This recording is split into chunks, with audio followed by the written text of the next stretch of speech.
Assalamualaikum warahmatullahi wabarakatuh. Alhamdulillahirabbil alamin wa bihi nasta'inu ala umurid dunya waddin wassalatu wassalamu ala asrofil anbiya'i wal mursalin sayyidina wa maulana Muhammadin sallallahu alaihi wasallam, amma ba'du.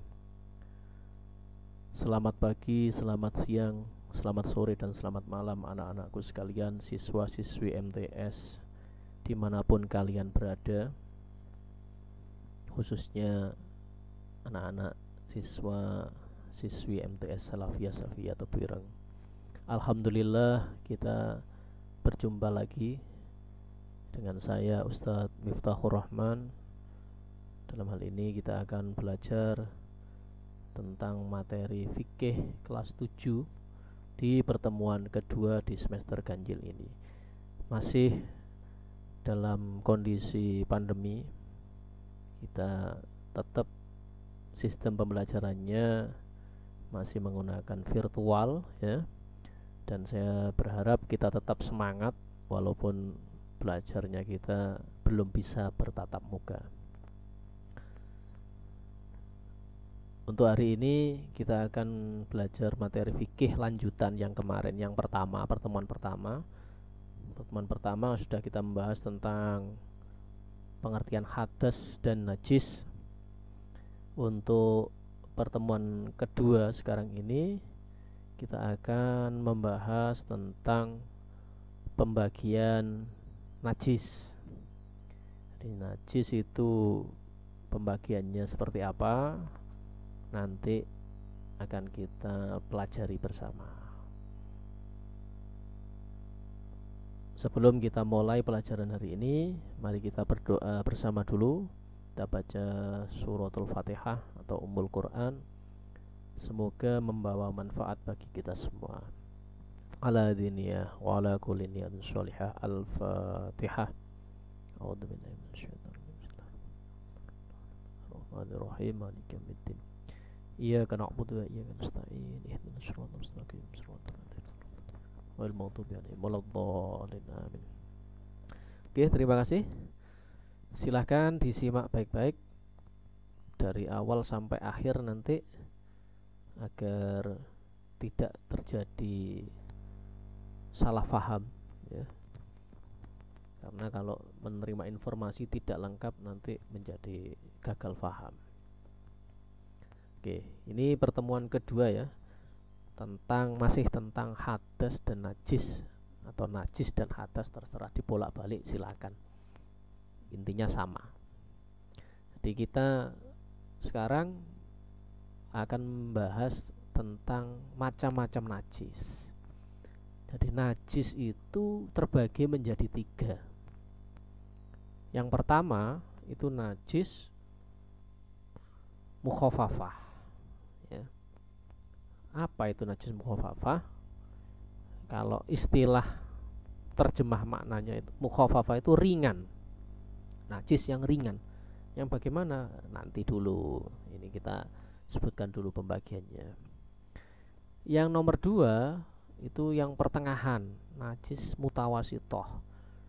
Najis sedang, tidak ringan juga tidak berat, alias najis yang tengah-tengah, mutawasitoh. Itu artinya tengah-tengah, sedang.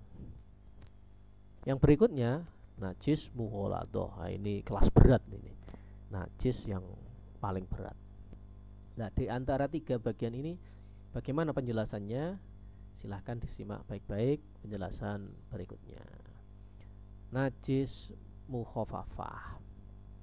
Artinya yang disebut najis mukhafafah atau najis ringan itu najis yang ya namanya najis ringan. Untuk menyucikannya itu tidak berat, tidak susah. Cukup kita ambil air, di wadah itu, tangan kita celupkan, basah, ada sisa air yang kita ambil dari tangan itu, kita percikkan ke najis yang ada. Cukup dipercikkan seperti ini, itu sudah dianggap suci. Jadi mudah sekali cara menyucikannya. Tidak perlu disiram air, tidak perlu direndam, tidak perlu, cukup diperciki air saja. Nah, ini hanya terbatas kepada najisnya siapa? Air kencing bayi laki-laki yang masih menyusui, yang masih menyusu, ya, menyusu pada ibunya, dan usianya itu belum 2 tahun. Jadi usia sebelum 2 tahun hanya minum ASI saja, maka kalau anak bayi laki-laki tersebut kencing, najisnya itu cara menyucikannya cukup diperciki air, karena najis ini tergolong najis mukhafafah atau najis ringan. Lah kalau sekarang ada anak bayi belum 2 tahun sudah minum susu formula, sudah dikasih bubur, bagaimana? Ya tidak bisa, karena sudah tidak memenuhi syarat. Syaratnya harus tidak makan atau minum selain ASI, dan usianya belum 2 tahun. Kalau salah satu itu tidak dipenuhi, ya sudah bukan kategori najis mukhafafah lagi. Jadi kalau ada anak bayi usia 1 tahun sudah makan bubur, sudah makan pisang, sudah minum susu formula, makan macam-macam, itu ya berarti ya air kencingnya sudah tidak termasuk najis mukhafafah. Syaratnya 2 itu, harus belum 2 tahun, yang kedua hanya minum ASI saja, ya, itu najis mukhafafah.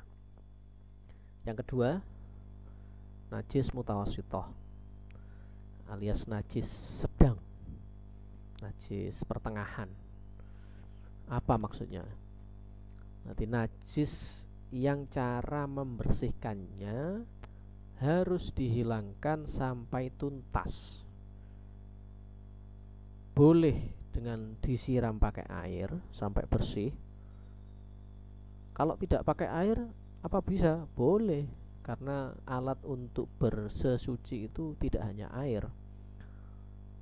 Digosok dengan tanah atau benda lain yang bisa menghilangkan sifat najisnya. Itu sifat najis itu apa? Wujud, bau, dan aroma atau rasanya. Jadi kalau 3 itu hilang semua, maka menjadi suci. Boleh disiram, boleh digosok pakai tanah, pakai batu, pakai benda-benda yang keras, itu silakan. Itu najis mutawassithah. Nah, contohnya najis mutawassithah itu di sini ada, kita ambil beberapa contoh. Minuman keras. Minuman keras itu najis, ya. Jadi kalau kalian terkena air minuman keras, itu harus dibersihkan, karena itu barang najis. Jadi harus disucikan. Itu ada bangkai hewan, itu najis, ya. Semua hewan baik yang halal maupun yang haram, kalau disebut sebagai bangkai, maka itu menjadi barang najis. Kategori bangkai itu bagaimana? Kalau hewan itu mati tanpa melalui penyembelihan yang sah, yang sesuai dengan syariat, itu semuanya kategori bangkai. Jadi kalau ada hewan mati tanpa disembelih, jelas itu bangkai, ya. Nah, kalau ada hewan disembelih tapi untuk dijadikan sesajen, sesembahan, itu juga menjadi najis karena tidak sesuai syariat. Contoh lain ini, agak serem ini ya. Ya mau ndak mau ya harus kita tampilkan memang. Memang kalau fikih itu serem-serem memang. Contoh najis mutawasito yang lain, kotoran. Baik kotoran manusia, kotoran hewan, itu semuanya masuk kategori benda najis dan masuk kategori najis mutawasitoh. Jadi kalau terkena kotoran, kok di lantai ada kotoran ayam, kotoran yang sering naik ke rumah itu kan ayam ya, ayam sama apa itu, itik, mentok itu kalau bahasa Jawanya, itu sering masuk rumah itu, terus bahkan apa bisa naik ke tempat ibadah juga ayam itu. Jadi ikut ke musola, ke masjid, terus di lantai dia buang kotoran. Nah ini termasuk najis mutawasitoh, harus kita bersihkan biar menjadi suci kembali. Yang kedua, nanah. Selain kotoran tadi ada nanah. Nanah itu juga barang najis. Jadi kalau kita terkena nanah atau anggota tubuh kita bernanah, itu kalau mau sholat ya harus kita bersihkan dulu nanahnya. Harus kita usahakan bersih dulu, dibersihkan. Yang berikutnya contoh najis mutawasito yang lain adalah darah. Itu di darah itu semuanya najis kecuali dua yang kemarin sudah kita bahas, hati dan limfa. Itu tidak najis dan halal, boleh dimakan. Kalau yang darah selain dua itu semuanya haram dan najis. Oke. Lah najis mutawasito itu terbagi menjadi dua ya. Pembagiannya untuk najis mutawasito, najis sedang itu ada dua macam. Yang pertama najis ainiyah, yang kedua najis hukmiyah.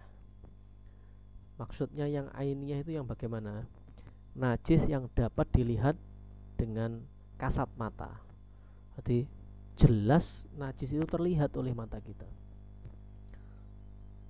Contoh, kita melihat terlihat ada kotoran manusia, ada kotoran kebo hewan, ada kotoran sapi, ada darah, kita melihat ada nanah di depan kita, ada minuman keras, itu semuanya najis ainiyah, wujudnya ada, nyata,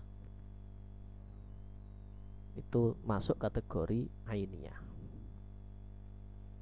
Maka kalau ada najis tersebut harus kita hilangkan dengan cara tadi, disiram pakai air yang suci sampai hilang sifat najisnya, bau, rasa, wujud itu hilang, baru dikatakan suci. Yang kedua, najis hukmiyah. Najis barangnya tidak ada, sudah tidak kelihatan, barangnya tidak kelihatan, tapi secara hukum itu masih dikategorikan sebagai barang najis. Jadi kita melihat itu kayak tidak ada, kayak tidak ada, tapi sejatinya itu ada. Yang paling sering kita jumpai itu bekas air kencing. Jadi kalau kamu ke toilet umum ya, yang biasa apa itu jalan-jalan, terus sering ketemu toilet umum yang kebersihannya kurang terjaga. Kita masuk ke toilet, ke kamar mandi itu kan aromanya itu sudah sangat menyengat. Baru masuk aja sudah tercium bau yang sangat menyengat. Bahasa Jawanya itu pesing. Apa ya? Yes, pesing lah. Itu bekas air kencing yang tidak disiram, itu najis. Buktinya baunya itu masih sangat tercium pekat di hidung kita, maka itu menjadi barang najis yang kategori hukmiyah, ya, itu termasuk najis hukmiyah. Oke, jelas ya. Sekarang ini najis yang kelas berat, ini najis mughaladah. Najis mughaladah atau najis berat ini dinominasi najis berat ini milik anjing dan babi. Jadi kalau kita bersentuhan dengan anjing atau babi, terus kita terkena liurnya, maka itu kita kena najis mughaladah atau najis berat. Cara menyucikan najis ini lain dari yang lain, beda dengan yang mukhafafah, beda dengan yang mutawassithah. Jadi kalau ada benda, wadah atau anggota tubuh kita terkena jilatan anjing atau babi,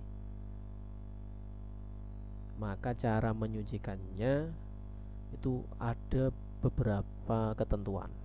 Bagaimana itu?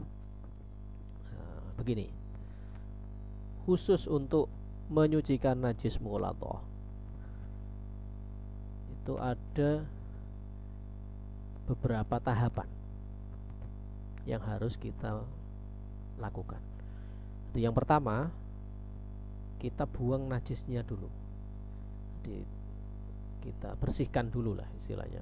Kita ambil najisnya itu, yang wujud najisnya itu kita bersihkan dulu. Setelah kita bersihkan, benda yang kena najis tadi itu harus kita siram dengan air tanah. Maksudnya apa? Jadi nanti untuk membersihkan ini kan minimal harus dibasuh 7 kali, disiram 7 kali, 7 kali siraman, nanti disiram sampai 7 kali. Nah, salah satu dari 7 kali siraman itu harus dicampur dengan air tanah. Harus dicampur dengan tanah. Di airnya itu dicampur dengan tanah. Tentunya tanah yang suci ya, bukan tanah yang najis. Di tanah yang suci dicampurkan ke dalam air, dijadikan salah satu siraman untuk menyiram bekas najis jilatan anjing tadi, contohnya umpamanya seperti itu. Minimal dibasuh 7 kali. Salah satunya harus dicampur dengan tanah. Kenapa kok harus pakai tanah? Nah, ini ada penelitian ilmiahnya. Ternyata tanah itu salah satu benda yang paling bisa menetralisir virus. Orang meninggal itu kenapa kok dikubur di tanah, ditanam di tanah. Itu ternyata memang kalau salah satu hikmahnya itu, tanah itu benda yang paling bisa menyamarkan aroma bau busuk. Jadi kalau ada bau busuk, bangkai itu paling efektif, paling efisien untuk menghilangkan baunya itu dikubur di dalam tanah. Nah, air liur anjing itu setelah diteliti ternyata banyak mengandung virus. Nah, itu cara menyeterilkan menyucikan dan menjadikan steril itu ya menggunakan tanah itu tadi ternyata. Dan ya itu hikmahnya kita bersyariat itu seperti itu ya. Jadi cara menyucikan najis ghalatoh. Oke ya, sudah jelas ya. Nah, kesimpulannya ini sudah di tahap akhir dari pembahasan hadas dan najis. Sudah di kesimpulan, hadas adalah kondisi tidak suci yang mengenai pribadi seseorang muslim, menyebabkan terhalangnya orang melaksanakan ibadah seperti sholat, membaca Quran, dan lain sebagainya. Itu hadas. Macam-macam hadas ada dua. Ini pertemuan pertama dulu ya. Hadas kecil dan hadas besar. Untuk cara menghilangkan hadas, kalau hadas kecil itu cara menghilangkannya dengan cara berwudu. Sedangkan kalau hadas besar, caranya harus mandi wajib.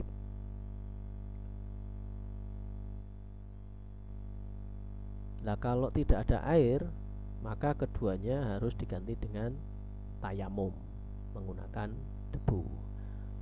Nah, ini kalau kita bertatap muka nanti bisa praktek cara wudhu yang baik dan benar, cara tayamum yang baik dan benar itu gimana, nanti harus kita praktekkan ini. Asal tidak praktek tata cara mandi wajib ya, nanti bisa heboh nanti kelasnya.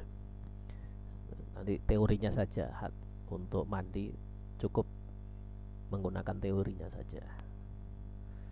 Lah untuk najis ialah kotoran yang menempel di badan, pakaian, atau tempat ibadah sehingga menyebabkan ibadah kita tidak sah. Jadi kalau ada tempat terkena najis, kita ambil contoh pakaian kita terkena najis, maka ketika kita sholat menggunakan pakaian tersebut, ibadah kita menjadi tidak sah. Dan harus diingat, beda antara najis dengan hadas. Kalau najis itu tidak membatalkan wudhu ya. Sampean habis wudhu, selesai wudhu sempurna, sudah suci, kamu jalan ke musola, ke masjid, di tengah jalan menginjak kotoran, apakah wudhu menjadi batal? Tidak. Di wudhu sampean tidak batal, tapi terkena najis pak, menginjak kotoran. Nah, najisnya saja yang kamu bersihkan. Cukup dibersihkan najisnya sampai hilang sifat wujud najis itu, wujud, bau, dan rasanya, aromanya, maka sudah suci lagi kalian, tidak perlu wudhu lagi. Kita sering ya kalau ke masjid, ke musola itu melihat orang-orang datang ke masjid itu tidak wudhu, sudah tidak wudhu, tapi mereka hanya cuci kaki saja. Kan pernah nggak melihat seperti itu? Kalau di tempat saya sering terjadi seperti itu. Itu ceritanya itu begini. Jadi orang-orang itu sudah wudhu di rumah, sudah berwudhu di rumah, sudah punya wudhu.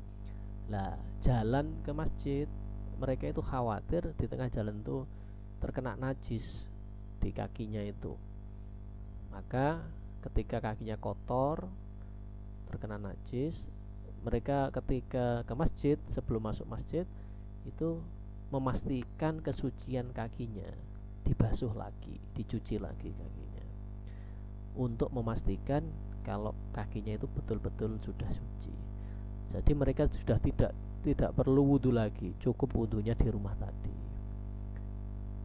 tinggal di masjid atau musola itu cuci kaki saja, boleh, seperti itu boleh. Jadi najis itu tidak membatalkan wudhu. Beda dengan hadas. Kalau kita hadas habis wudhu, suci, terus buang gas, buang angin atau kentut, maka secara otomatis wudhu kita menjadi batal. Kalau kita mau sholat ya harus mengulang lagi wudhunya dari awal. Seperti itu. Bedanya dengan najis seperti itu.